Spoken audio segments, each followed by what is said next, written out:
भारत की कर व्यवस्था में 1 अप्रैल 2026 से एक बड़ा बदलाव लागू होने जा रहा है। केंद्र सरकार द्वारा लाया गया इनकम टैक्स एक्ट 2025 अब करीब 6 दशक पुराने इनकम टैक्स एक्ट 1961 की जगह लेगा।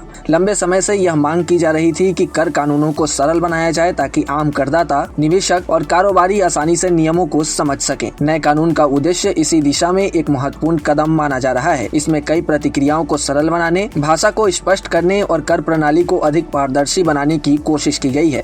सरकार ने बजट 2026 में घोषित प्रस्तावों को ही इस नए कानून में शामिल किया है। टैक्स विशेषज्ञों के अनुसार यह कानून डायरेक्ट टैक्स सिस्टम के ढांचे, अवधारणा और प्रक्रियाओं में कई अहम बदलाव लेकर आएगा। एक्सपर्ट्स के मुताबिक नए कानून में सबसे बड़ा बदलाव टैक्स ईयर की अवधारणा है। यह पहले इस्तेमाल होने वाले प्रीवियस ईयर और असेसमेंट ईयर की व्यवस्था की जगह लेगा।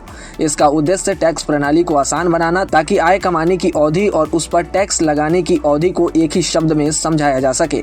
हालांकि व्यक्तियों के लिए पुरानी और नई टैक्स व्यवस्था में इनकम टैक्स स्लैब में कोई बदलाव नहीं किया गया है। इसका मतलब है कि फिलहाल आम करदाताओं पर आयकर दरों का बोझ पहले जैसा ही बना रहेगा। नए कानून में इनकम टैक्स रिटर्न यानी कि ITR फाइल करने की समय सीमा में कुछ बदलाव किए गए हैं। जिन करदाताओं का व्यवसाय या पेशा है लेकिन जिनके खातों का ऑडिट जरूरी नहीं होता, उनके लिए रिटर्न दाखिल करने की अंतिम तारीख 31 जुलाई से बढ़ाकर 31 अगस्त कर दी जाएगी। वहीं सामान्य करदाताओं के लिए अंतिम तारीख 31 जुलाई ही रहेगी। इसके अलावा ऑडिट वाले मामलों के लिए 31 अक्टूबर और विशेष प्रावधानों वाले मामलों के लिए 30 नवंबर की समय सीमा तय की गई है।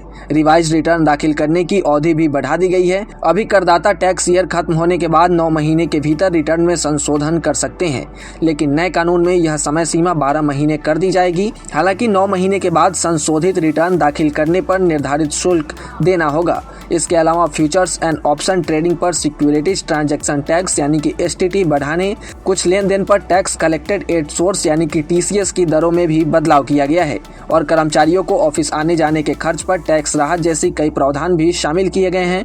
कुल मिलाकर इनकम टैक्स एक्ट 2025 को भारत की डायरेक्ट टैक्स व्यवस्था में कई दशकों का सबसे बड़ा सुधार माना जा रहा है, जिसका उद्देश्य कर प्रणाली को अधिक सरल, स्पष्ट और आधुनिक बनाना शामिल है। अब देखना यह होगा कि इस टैक्स प्रणाली से आम लोगों को कितना राहत मिल पाता है और आम लोग अपने आप को कितना सरल बना पाते हैं। ऐसे ही तमाम अपडेट्स और शेयर मार्केट से जुड़ी तमाम जानकारी के लिए आप बने रहें गुड रिटर्न्स डिजिटल के साथ।